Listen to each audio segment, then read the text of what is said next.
അറിയോ എല്ലാവർക്കും നമസ്കാരം. ഗീതാജ്ഞാന യജ്ഞത്തിലേക്ക് ഏവരെയും സഹർഷം സ്വാഗതം ചെയ്യുന്നു. 135 ദിവസങ്ങൾ നമ്മൾ പൂർത്തീകരിച്ചു. 11 അധ്യായം നമ്മൾ കഴിഞ്ഞു. ഇന്ന് 136 ദിവസമാണ്. 12-ാം അധ്യായമായിട്ടുള്ള ഭക്തിയോഗം എന്ന ചെറിയ അധ്യായമാണ് നമ്മുടെ മുന്നിലുള്ള നമുക്ക് ചർച്ച ചെയ്യാനുള്ളത്. 20 ശ്ലോകങ്ങളാണ്. ആ സമയത്ത് പറയേണ്ടായി, ശ്ലോകത്തിൻ്റെ സംഖ്യ 20 അതേ ശ്ലോകസംഖ്യ 20 മറ്റൊരു അധ്യായമാണ് 15-ാമത്തെ അധ്യായം. പക്ഷേ അതിലെ അക്ഷരങ്ങളെ നോക്കുന്ന സമയത്ത് ആ അധ്യായം കുറച്ച് വലുതായിട്ട് വരും. ശ്ലോകസംഖ്യ 15. അപ്പോൾ നമ്മൾ പറയേണ്ടായി, അനുഷ്ടുപ്പ് വൃത്തത്തിലും തൃഷ്ടുപ്പ് വൃത്തത്തിലുമാണ് ഭഗവത്ഗീത രചിച്ചിട്ടുള്ളത്. അപ്പോൾ 12-ാം അധ്യായം മുഴുവൻ അനുഷ്ടുപ്പ് വൃത്തത്തിലുള്ളതാണ്. പക്ഷെ 15-ൽ തൃഷ്ടുപ്പ് വൃത്തത്തിലുള്ള കുറേ ശ്ലോകങ്ങളും ഉണ്ട്. അപ്പോൾ അത് കുറച്ച് വലുതായിരിക്കും. അപ്പോൾ എന്താണ് ഈ അനുഷ്ടുപ്പ്, എന്താണ് തൃഷ്ടുപ്പ് എന്നൊരു സംശയം ചോദിക്കുകയുണ്ടായി. അതായത് 2 ഛന്ദസ്സുകളാണ്. ഛന്ദസ് എന്ന് പറഞ്ഞു കഴിഞ്ഞാൽ വേദത്തിൻ്റെ അല്ലെങ്കിൽ ഇത്തരം വേദം ചൊല്ലുന്ന ഈ നമ്മുടെ സംസ്കൃത കാവ്യങ്ങളും ഈ കൃതികളും ശ്ലോകങ്ങളും ചൊല്ലാൻ ഉപയോഗിക്കുന്ന മീറ്ററിനെയാണ് ഛന്ദസ് എന്ന് പറയാം. ആ ഛന്ദസ്സാണ് 2 ഛന്ദസ്സുകളാണ് ഭഗവത്ഗീതയിൽ ഉപയോഗിച്ചിട്ടുള്ളത്.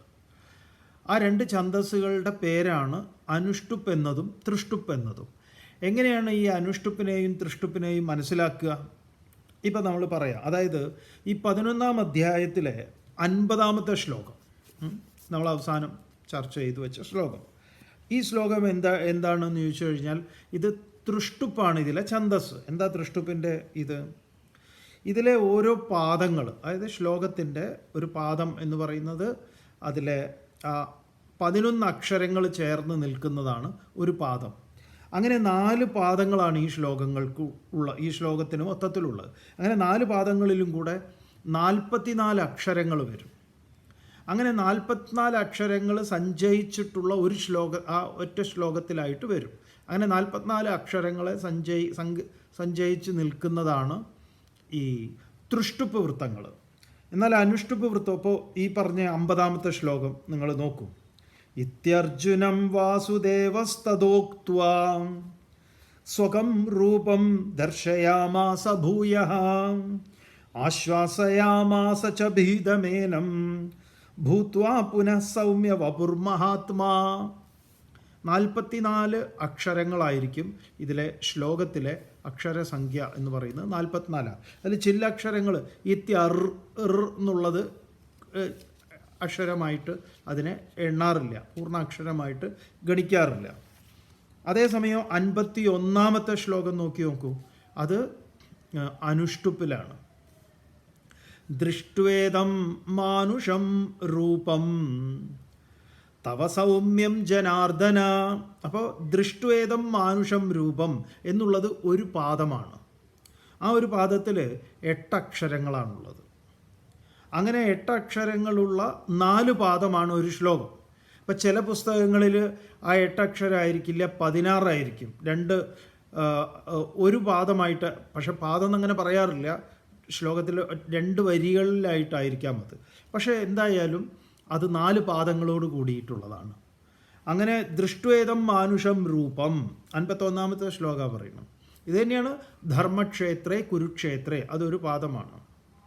സമവേദ യുയുത്സവ മാമകാ പാണ്ഡവാശ്ചൈവ കിമകുർവത സഞ്ജയ, 1-ാമത്തെ ശ്ലോകം അനുഷ്ടുപ്പിലാണ്. അപ്പോൾ ഇവിടെയും തവ സൗമ്യം ജനാർദ്ദന ഇദാനീമസ്മി സംവൃത്ത സചേത പ്രകൃതിം ഗത. അങ്ങനെ 4 പാദങ്ങളിലും കൂടെ 32 അക്ഷരങ്ങൾ വരും. മറ്റതിലാണെങ്കിലോ 44 അക്ഷരങ്ങൾ വരും. ഇതാണ് ഈ അനുഷ്ടുപ്പും തൃഷ്ടുപ്പും തമ്മിലുള്ള വ്യത്യാസം എന്ന് പറയുന്നത്. അല്ലെങ്കിൽ അതിനെ അങ്ങനെയാണ് നമ്മൾ മനസ്സിലാക്കേണ്ടത്. എന്തായാലും ഇവിടെ 10-ാം അധ്യായം, ഇതാണ് അനുഷ്ടുപ്പിൻ്റെയും ദൃഷ്ടുപ്പിനെയും കുറിച്ച് പറയാനുള്ളത്. 10-ാം അധ്യായം വിഭൂതി യോഗത്തിൽ തന്നെ ഭഗവാൻ അർജുനന് ഭഗവാന്റെ വിഭൂതി എന്ന് ഈശ്വര ആരാധനയ്ക്കും മറ്റും യോഗ്യമായിട്ടുള്ള പ്രത്യേക സങ്കേതങ്ങളെ കാണിച്ചു കൊടുക്കുകയുണ്ടായി. അങ്ങനെ അതൊക്കെ കണ്ട അർജുനൻ ഇതെല്ലാം കൂടെ വ്യത്യസ്തങ്ങളായി കാണുക, ഇതിൻ്റെ ആശയങ്ങളൊക്കെ അർജുനന് ബോധ്യമാവുകയും, പക്ഷേ ഇതെല്ലാം കൂടെ എനിക്ക് ഒന്ന് നേരിട്ട് കാണണം എന്നുള്ളൊരു ചിന്ത വന്നു. ഒരിടത്ത് നേരിട്ട് കാണണമെന്ന്.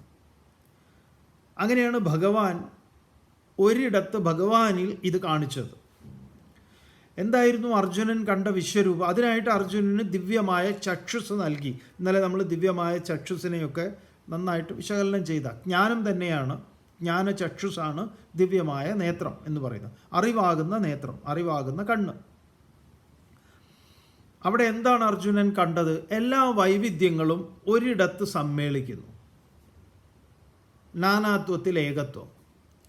ഇത് നമുക്കേവർക്കും, അർജുനന് മാത്രമല്ല, നമ്മളൊക്കെ ഒന്ന് രൂഢമൂലമാക്കിയാൽ, മനോബുദ്ധിയെ ഏകാഗ്രപ്പെടുത്തി കഴിഞ്ഞാൽ ഭൗതിക ശാസ്ത്രത്തിൻ്റെ സഹായത്തോടു കൂടി വളരെ എളുപ്പം സാധിക്കുന്നതാണ്.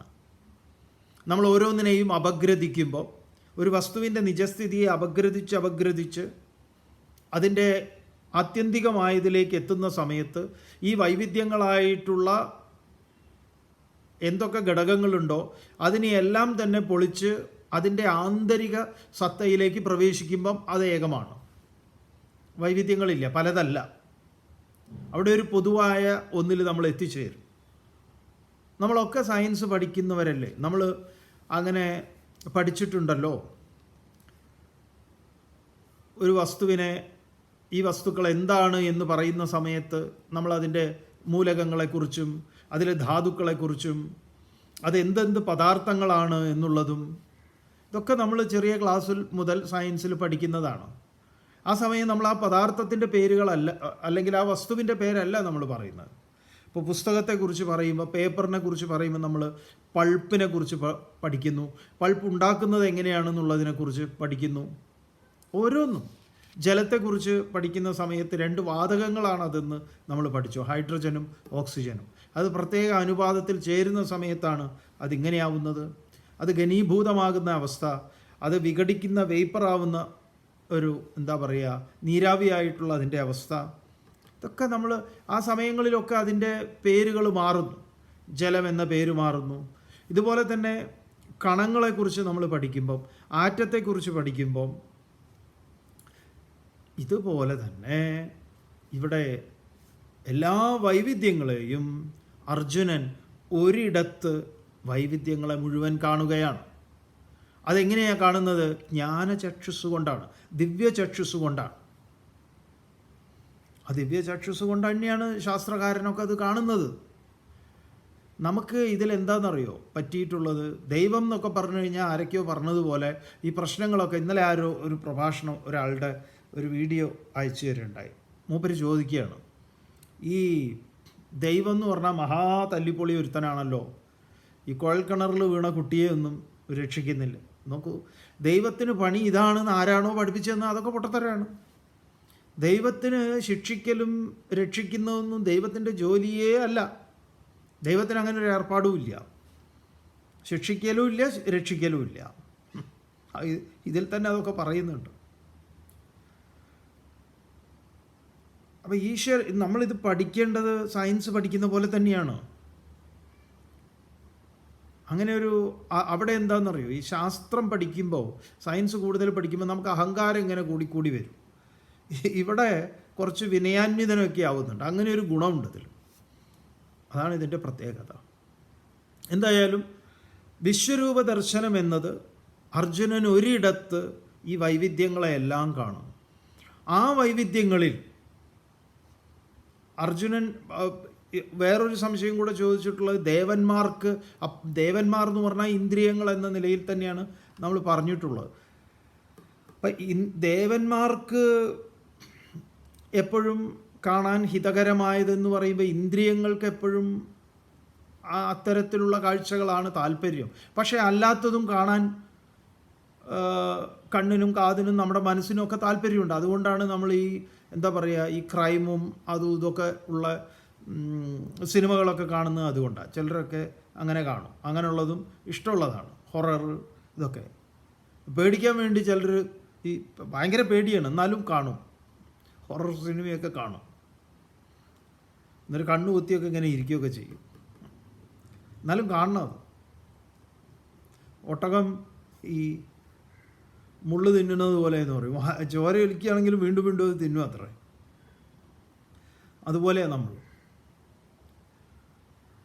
എന്തായാലും ഇങ്ങനെയാണ് അതിനെ മനസ്സിലാക്കേണ്ടത്. അത് തന്നെയാണ് ഭഗവാൻ പറയുന്നതും ഗീതയിലും അത് തന്നെയാണ്. ജ്ഞാനചക്ഷുസ് കൊണ്ടാണ് അതിനെ അറിയേണ്ടത്. അത് ഒരിടത്ത് നമുക്കിത് കാണാൻ സാധിക്കും, ഈ പ്രപഞ്ചത്തിലെ വൈവിധ്യങ്ങൾ. അതാണ് വസിഷ്ഠൻ രാമനോട് പറയുന്നത്. സർവത്ര പഞ്ചഭൂതാനി ഷഷ്ടം കിഞ്ചിത് ന വിദ്യതേ പാതാളേ ഭൂതലേ വാപി. അതുകൊണ്ട് തന്നെ ധീര തത്ര ന മുഹ്യതി. എവിടെയും പഞ്ചമഹാഭൂതങ്ങളുടെ ചേരുവയാണ് ആകാശം, വായു, അഗ്നി, ജലം, ഭൂമി. പിന്നെ അതിൻ്റെ രൂപാന്തരണമാണ് ബാക്കി കാണുന്നതെല്ലാം തന്നെ. ഇതാണ് അതിൻ്റെ മെയിൻ എന്താ പറയുക, പദാർത്ഥം, മെയിൻ ചേരുവ അതാണ്. അതിൽ നിന്നാണ് ഈ ബാക്കിയുള്ളതെല്ലാം ഉണ്ടായിട്ടുള്ളത്. ഇനി അതും ഏതിൽ നിന്നുണ്ടായി? ഏതസ്മാത് ആത്മന ആകാശസംഭൂത ആകാശാത് വായു വായോരഗ്നി അഗ്നേരാപ അദ്ഭ്യ പൃഥിവി പൃഥിവ്യോരോഷധയ ഓഷധീഭ്യോ അന്നം അന്നാത് പുരുഷ. അങ്ങനെയാണ് പോണത്. അപ്പം ഇങ്ങനെ പിറകിലേക്ക് വന്നു കഴിഞ്ഞാൽ ഈ പഞ്ചമഹാഭൂതങ്ങൾ ഓരോന്നും എങ്ങനെയാണ് ഓരോന്നിൽ ബന്ധപ്പെട്ട് നിൽക്കുന്നത്. അപ്പം നമ്മളിൽ എന്ത് കാണാം? ഇതൊക്കെ കാണാമല്ലോ. നമ്മളിലൊരു അഗ്നി ഇല്ലേ? ഉണ്ട്. അതാണ് ചൂടിൻ്റെ ലക്ഷണം. ജലമില്ലേ? ഏറ്റവും കൂടുതലുള്ളത് അതാണ്. വായു, ആകാശം, സ്പേസ്, ഭൂമി, അവസാനം ഭൂമിയിലേക്കാണ് അത് പോണത്. ഈ പഞ്ചമഹാഭൂതങ്ങളാണ് നമ്മൾ. അതുകൊണ്ടാണ് മരണപ്പെട്ട് കഴിഞ്ഞാൽ പഞ്ചത്വം പ്രാപിച്ചു എന്ന് പറയുന്ന ഒരു പ്രക്രിയയുണ്ട്. തീപ്പെട്ടു, പഞ്ചത്വം പ്രാപിച്ചു എന്നൊക്കെ പറയുന്ന ഒരേ അർത്ഥമാണ്. നമ്മളതിനെ തീ പിടിച്ചു എന്നൊക്കെ മനസ്സിലാക്കിയാൽ എങ്ങനെ ഇരിക്കും? എന്താ ഇതിനൊക്കെ പറയുക? നല്ല റിസൾട്ടുള്ള പ്രോഗ്രസ് കാർഡ് കിട്ടി, അല്ലെങ്കിൽ സർട്ടിഫിക്കറ്റ് കിട്ടി. അപ്പോൾ അച്ഛൻ മോനോട് പറഞ്ഞു കീപ്പ് ഇറ്റ് അപ്പ് എന്ന്. അവൻ ഗൂഗിൾ നോക്കി കീപ്പ് ഇറ്റ് അപ്പിന് എന്താണെന്ന് ട്രാൻസ്ലേഷൻ. മുകളിൽ വെക്കുകയെന്ന്, മുകളിൽ സൂക്ഷിക്കുകയെന്ന്.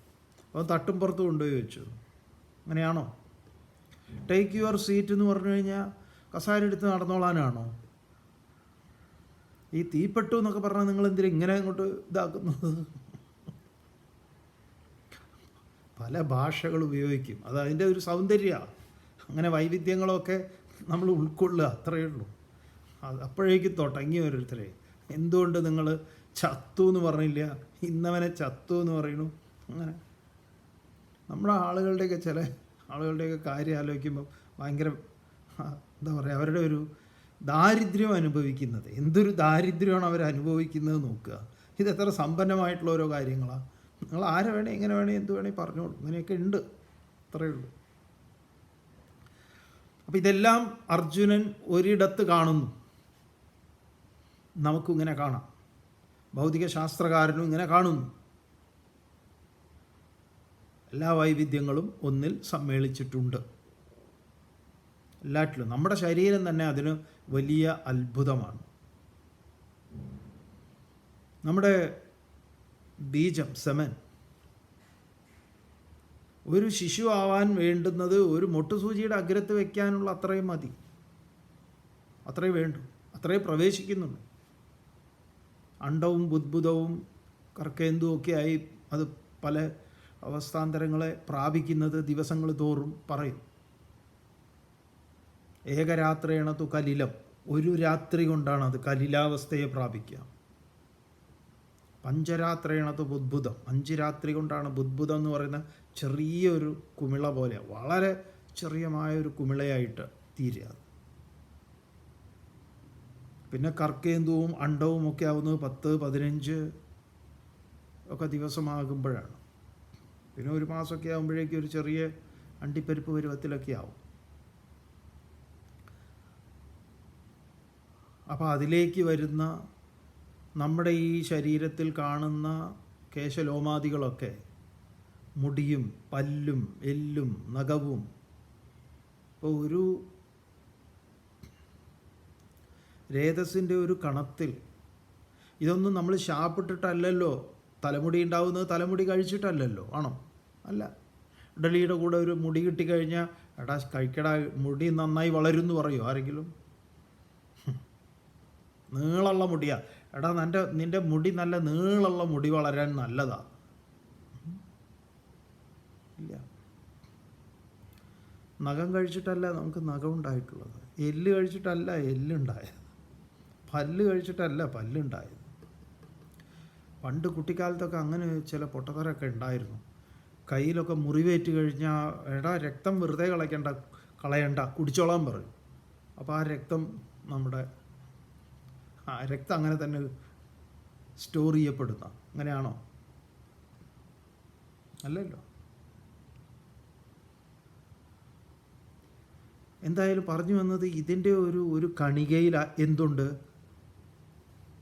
ഒരു മനുഷ്യനല്ല, ഒരു വംശമുണ്ട്, മനുഷ്യവംശമുണ്ട്. അവിടെ നിങ്ങൾക്ക് എന്ത് കാണാം? സഹസ്രശീർഷന്മാരെ കാണാം, സഹസ്രാക്ഷികളുണ്ട്, സഹസ്രപാദമുണ്ട്, അല്ലേ? ഒരു വംശമാണത്. ഒരു നെൽമണിയിലുണ്ട് 1 ഹെക്ടർ വയൽ, അതിനുള്ള ശേഷിയുണ്ട് അതിന്. ഇങ്ങനെ ഓരോന്നിലും. അതാണ് ഉദ്ദാലകൻ ശ്വേതകേതുവിന് തത്വമസി പറഞ്ഞു കൊടുക്കുന്ന സമയത്ത് മഹാന്യഗ്രോധ, ഈ വലിയ മഹാവൃക്ഷത്തെ അതിൽ നിന്ന് ഒരു വിത്തെടുക്കാൻ പറഞ്ഞിട്ട് അതിനെ ഛേദിക്കാൻ പറയും. വിഘ്നീതി, ഛേദിക്കൂ. അത്ര കിം പശ്യസി, നീ അവിടെ എന്ത് കാണുന്നു? അവൻ പറയും ധാരാളം അണുമാത്രമായിട്ടുള്ള ബീജങ്ങളെ ഞാൻ കാണുന്നു. ആൽവൃക്ഷം എടുത്തു കഴിഞ്ഞാൽ അങ്ങനെയാണ്, ചെറിയ തരിതരിയായിട്ടുള്ളത് കാണാം ഒരു കായ്ക്കുള്ളിൽ. അതാണ് കിളിയൊക്കെ ശാപ്പിട്ട് കാഷ്ടിക്കുന്ന മതിലിൻ്റെ മുകളിൽ സൈഡിലൊക്കെ വീഴുമ്പോൾ അവിടുന്ന് മുളയ്ക്കുന്നത്. എന്തായാലും ഉദ്ദാലകൻ പറയും അതിൽ നിന്ന് ഒരെണ്ണത്തിന് എടുക്കാൻ പറയും. അന്ന് ഒരു വിത്ത് എടുക്കണമെങ്കിൽ കുറേ ബുദ്ധിമുട്ടാണ്, ഒരു സൂചിമനയിലൊക്കെ വെക്കണം, എന്നാലേ ഒരെണ്ണത്തിന് കിട്ടുള്ളൂ. എന്ന് ഒരെണ്ണത്തിന് എടുത്ത് കീറാൻ പറയും അവനോട്.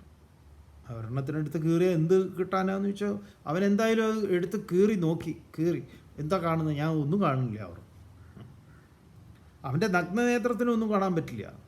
അപ്പോഴാണ് ദിവ്യദൃഷ്ടി കൊണ്ട് ഉദ്ദാലകൻ പറയണു, ഇതാ ഏതൊന്നാണോ നിനക്ക് കാണാൻ പറ്റാത്തത് അതാണ് ഈ കാണുന്ന മഹാവൃക്ഷം എന്ന് പറയും. അതിൻ്റെ ഉള്ളിലുണ്ടത്.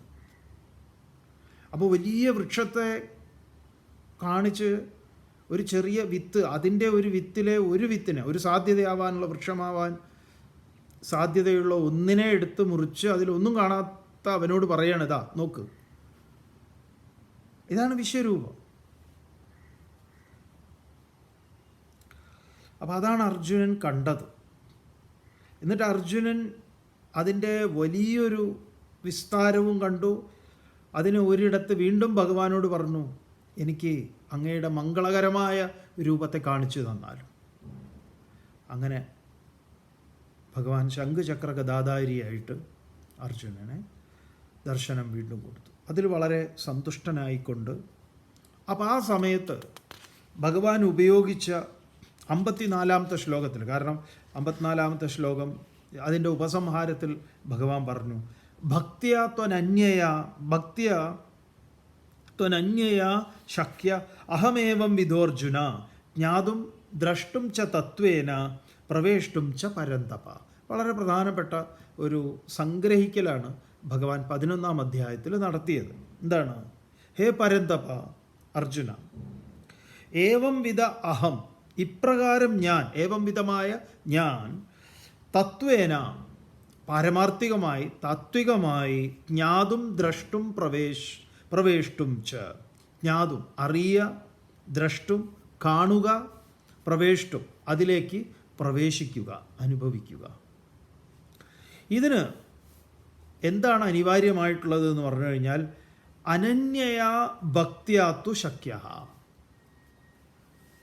അനന്യമായ ഭക്തി കൊണ്ട് നിനക്ക് ഇത് സാധ്യമാണ്, സാധിക്കുന്നതാണ് എന്നാണ് അത് പറഞ്ഞു നിർത്തിയത്. അങ്ങനെ പറഞ്ഞു നിർത്തിയ ഇടത്ത് അങ്ങനെ ഈ അധ്യായം ഉപസംഹരിക്കപ്പെടുന്നത്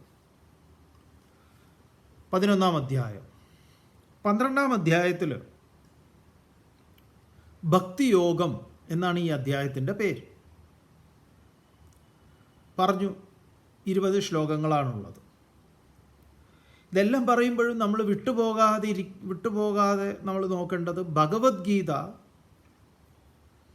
ഒരു സ്വതന്ത്ര കൃതിയല്ല, മറിച്ച് ഒരു മഹത്തായ കൃതിയുടെ ഒരു സന്ദർഭമാണ്. ഏതാണ് ആ മഹത്തായ കൃതി? മഹാഭാരതം. മഹാഭാരതത്തിൽ 18 പർവ്വങ്ങളുണ്ട്. അതിലെ 6-ാമത്തെ പർവ്വമായിട്ടുള്ള ഭീഷ്മപർവം, ആ ഭീഷ്മപർവത്തിൽ വരുന്ന ഉപപർവമായിട്ടുള്ള ഗീതാപർവം 13-ാം അധ്യായം മുതലാണ് ഗീതയ്ക്ക് ഒരു ആമുഖത്തിലേക്ക് വരുന്നത്. അവിടെ ധൃതരാഷ്ട്രരും സഞ്ജയനും തമ്മിലുള്ള ഒരുപാട് ചോദ്യങ്ങളാണ്. തൊട്ടു മുമ്പ് വ്യാസർ വന്ന് സംസാരിക്കുന്നുണ്ട്. പിന്നെ അത് 13-ാം അധ്യായം മുതൽ 25-ാം അധ്യായം വരെ അതങ്ങനെ നല്ല രീതിയിൽ ചർച്ച മുന്നോട്ട് പോകുന്നതാണ്. ഏതെങ്കിലും ഒരു അവസരത്തിൽ നമുക്ക് ആ ഭാഗം എടുക്കാം, ഗീതാപർവം മുഴുവനായിട്ട്. നമുക്കിത് കഴിഞ്ഞിട്ട് ആലോചിക്കാം. ഇതിൽ നിന്ന് ഇനി അങ്ങോട്ട് പോയാൽ ശരിയാവില്ല. ഇത് കഴിഞ്ഞിട്ട് വേണമെങ്കിൽ അനുഗീതയും മുമ്പുള്ള ഗീതാ ഉപപർവമൊക്കെ ചർച്ച ചെയ്യാവുന്നതാണ്. അപ്പോൾ അവിടെ ധൃതരാഷ്ട്രനും സഞ്ജയരും തമ്മിലുള്ള സംവാദമാണ്. അതാണ് നമ്മളിങ്ങനെ വളരെ അടുക്കും ചിട്ടയോടും കൂടി മനനം ചെയ്ത് തുറന്ന ഒരു ചിന്ത ചെയ്തുകൊണ്ട് നമ്മൾ വരുന്നത്. 136-ാമത്തെ ദിവസം ഇന്ന് 12-ാമത്തെ അധ്യായത്തിൽ നിൽക്കുകയാണ്. അപ്പോൾ ഈ അധ്യായം പല അധ്യായങ്ങളിലെ പതിവ് പോലെ അർജുനൻ ചോദ്യം ചോദിക്കുന്നു. അർജുനൻ്റെ ചോദ്യം വളരെ കാലിക പ്രസക്തിയുള്ളതാണ്. ഏറെ തെറ്റിദ്ധാരണകൾ നീങ്ങാനും സഹായിക്കുന്നതാണ്. നമ്മളെ പല സംശയങ്ങളും അർജുനൻ്റെ സംശയങ്ങൾ തന്നെയാണ്. പക്ഷെ ഭഗവാന്റെ ഉത്തരം നമ്മൾ കേട്ടിട്ടില്ല എന്നുള്ളതാണ് ഈ പ്രശ്നം. അതുകൊണ്ട് ഈ അധ്യായത്തിൻ്റെ പേര് ഭക്തിയോഗം. അധ്യായം ആരംഭിക്കുന്നു. അർജുന ഉവാച ഏവം സതതയുക്തായേ ഭക്താസ്ത്വാം പര്യുപാസതേ യേ ചാപ്യക്ഷരമവ്യക്തം തേഷാം കേ യോഗവിത്തമാഃ. വളരെ പ്രസിദ്ധമായിട്ടുള്ളതാണ് ഈ 12-ാം അധ്യായം, ഭക്തിയോഗം. അധ്യായം വളരെ ചെറുതാണെങ്കിലും ഗഹനമാണ്, അതേസമയം ലളിതവുമാണ്. നമ്മൾ പറഞ്ഞു ഇതൊരു ആദ്യം മുതൽ ഗീത കണ്ടുവരിക. അപ്പോൾ ഗീതയിൽ 18 അധ്യായങ്ങളെ പൂർവന്മാരായിട്ടുള്ള ആചാര്യന്മാർ, ശ്രേഷ്ഠന്മാരായിട്ടുള്ള ആചാര്യന്മാർ വളരെ ഗൗരവമാർന്ന പഠനത്തിന് വിധേയമാക്കുന്നവർ, പ്രത്യേകിച്ച് വേദാന്തശാസ്ത്രത്തിൻ്റെ ഫലത്തിലൂടെ, വേദാന്തശാസ്ത്രത്തിൻ്റെ സഹായത്തിലൂടെ മനസ്സിലാക്കുന്നവർക്ക് വേണ്ടി പൂർവാചാര്യന്മാർ അതിനെ കൽപ്പിച്ചിരിക്കുന്നത് ഉപനിഷത്ത് മഹാവാക്യത്തിൻ്റെ വിസ്താരമായിട്ടാണ്.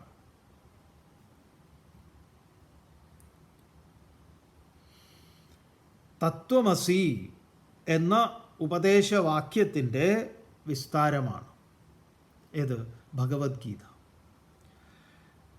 തത് ത്വം അസി, അത് നീ ആകുന്നു. ഏത് നീയാകുന്നു? ഈ പ്രപഞ്ചത്തിൻ്റെ പരമമായ കാരണം ഏതൊന്നോ അത് നീയാണ്.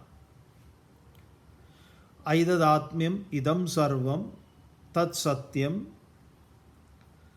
സ ആത്മാ ശ്വേതകേതോ തത്വമസി, അത് നീയാകുന്നു. ഐതദാത്മ്യമിദം സർവം തത് സത്യം സ ആത്മാ തത്വമസി ശ്വേതകേതോ.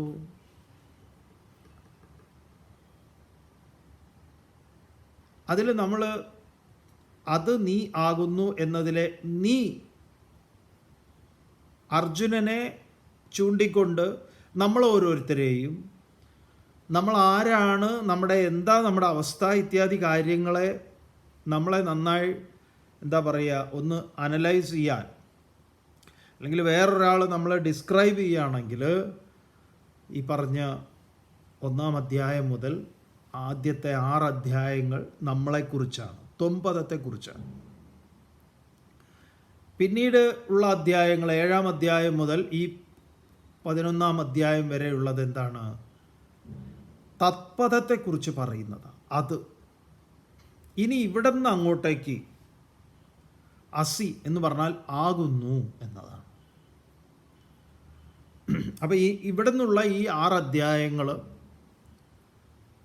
അതുമായി ചേരുന്നതിൻ്റെ ചേർച്ചയുടെ പ്രധാനപ്പെട്ട ഭാഗങ്ങളെ വിസ്തരിക്കുന്നതാണ്.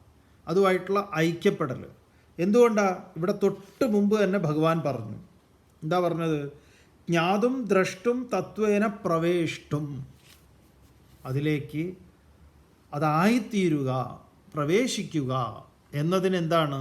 ഭക്തിയ, അനന്യയാ ഭക്തിയ, ആ ഭക്തി കൊണ്ട്. അപ്പോൾ ഇവിടെ 12-ാം അധ്യായമായിട്ടുള്ള ഈ അധ്യായത്തിൽ അർജുനൻ ഒരു ചോദ്യം ചോദിക്കുക. ആ ചോദ്യം വളരെ പ്രസക്തമായിട്ടുള്ള ചോദ്യമാണ്. എന്താണ് അർജുനൻ്റെ ചോദ്യം? അർജുനൻ എന്താണ് ഇവിടെ ആവശ്യപ്പെടുന്നത്? അർജുന ഉവാച, അർജുനൻ ചോദിച്ചു, ഏവം സതതയുക്തായേ ഭക്താസ്ത്വാം പര്യുപാസത്തെ തേഷാം യേ ചാപ്യക്ഷരമവ്യക്തം തേഷാം കേ യോഗവിത്തമാഹ. ഏവം, ഇപ്രകാരം, സതതയുക്താം, എപ്പോഴും. ഇവിടെ ഭക്തന് നിർവചനം അർജുനൻ തന്നെ നൽകുന്നുണ്ട്. സതതയുക്താം എന്നാണ്. എപ്പോഴും അങ്ങയിൽ മനസ്സുറപ്പിച്ചിട്ടുള്ള, ആരാണ് ഭഗവാൻ എന്ന് നല്ല ബോധ്യമുള്ള, അങ്ങനെയുള്ള ഭക്താഹ, ഏതേത് ഭക്തന്മാരുണ്ടോ, ത്വാം പര്യുപാസത്തെ, അങ്ങയെ ഉപാസിക്കുന്നു. അപ്പം ഇവിടെ ഈ ഒരു ഭക്തൻ ഭഗവാനെ ഉപാസിക്കുന്നതിന് തനിക്ക് എന്തെങ്കിലും ഒരു ആലംബനം ആവശ്യമുണ്ട്. ഉപാസനാമൂർത്തി, ഒരു ബിംബം, പ്രതിമ ഇത്യാദി ഏതെങ്കിലും ഒരു ഉപാധിയെ സ്വീകരിച്ചുകൊണ്ട്, ആ ഉപാധി അങ്ങ് തന്നെയാണ് ഈ വിശ്വത്തിൻ്റെ അഖിലവും എന്നറിഞ്ഞ്, നേരത്തെ പറഞ്ഞിട്ടുള്ള ഉപാധികളൊക്കെ തന്നെ, സൂര്യനെയോ ചന്ദ്രനെയോ അഗ്നിയോ ഏതെങ്കിലും, അങ്ങനെ ഏതെങ്കിലുമൊക്കെ ഒരു ഉപാധിയെ ഭഗവാൻ എന്നതിൽ സങ്കല്പിച്ച് പൂർണ്ണമായ ശ്രദ്ധയോടുകൂടി ത്വാം പര്യുപാസത്തെ, അങ്ങയെ ഉപാസിക്കുന്നു. അവിടെ തന്നിൽ നിന്ന് അന്യമായി ഒരു ബിംബത്തെ, ഒരു പ്രതീകത്തെ, അവിടെ വിഗ്രഹമെന്നോ പ്രതിമയെന്നോ എന്തെങ്കിലും ആവട്ടെ, അതിനെന്ത് ചെയ്യുന്നു? ഉപാസിക്കുന്നു, ഉപാസനയ്ക്ക് വിധേയമാക്കുന്നു. ആര്? ഭക്തൻ. ഭക്ത ആരൊക്കെയാണ്? ഇനി മറ്റു ചിലർ, യഹ യൗ എന്ന് പറഞ്ഞാൽ ഒന്നിൽ കൂടുതൽ ആളുകൾ, ആരെങ്കിലുമൊക്കെ ആവാം. അങ്ങയെ, എങ്ങനെയുള്ള അങ്ങയെ? അവ്യക്തം അക്ഷരം. അങ്ങയുടെ സ്വരൂപം എന്താണെന്ന് ചോദിച്ചാൽ അവ്യക്തമാണ്, വ്യക്തമല്ല. അക്ഷരം, ക്ഷരരഹിതമാണ്.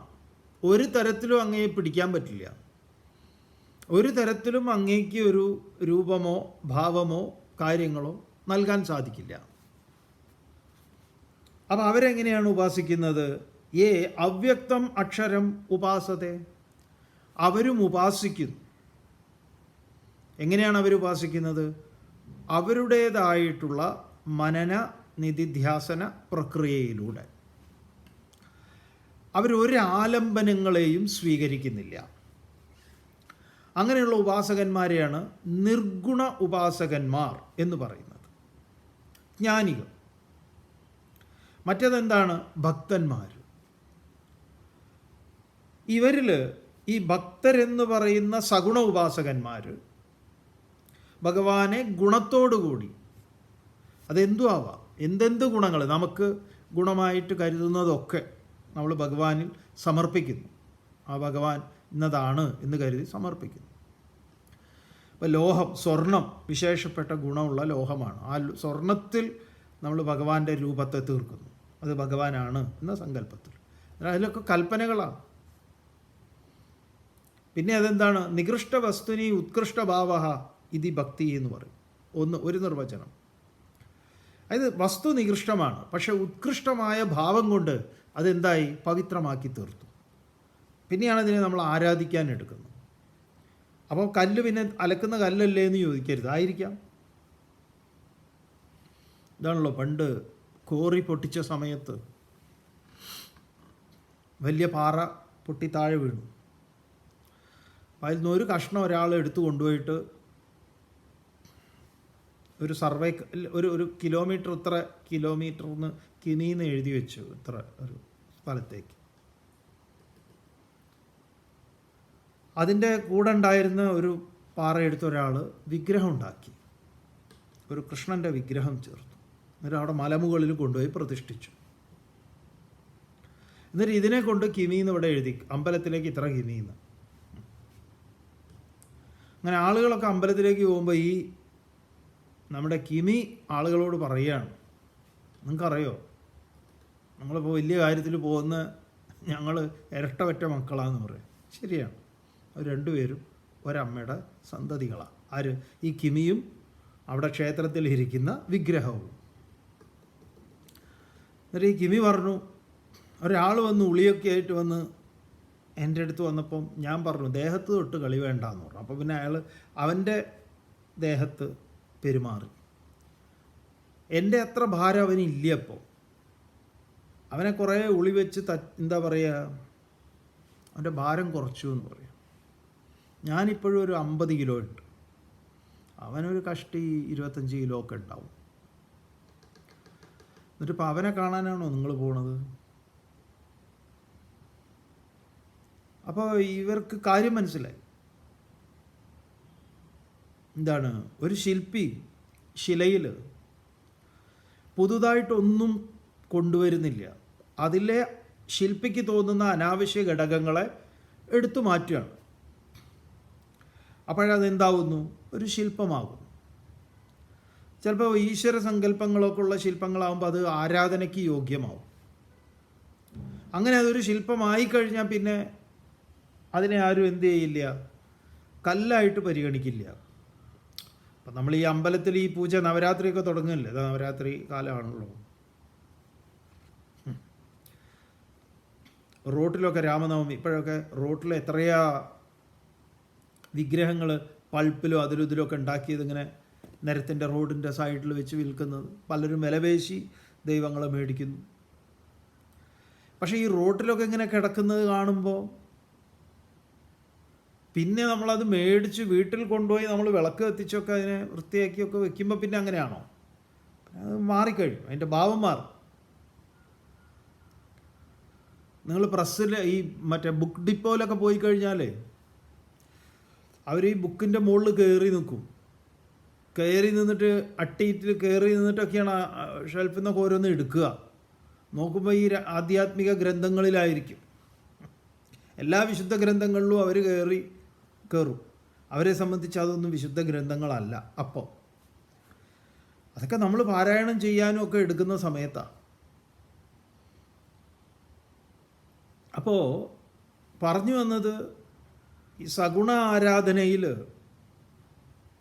നേരത്തെ പറഞ്ഞ കല്ല് രണ്ടും കല്ലല്ലേ എന്ന് ചോദിച്ചു കഴിഞ്ഞാൽ കല്ലാണ്. അതെവിടെയാണ്? യുക്തിചിന്തയിലാണത്.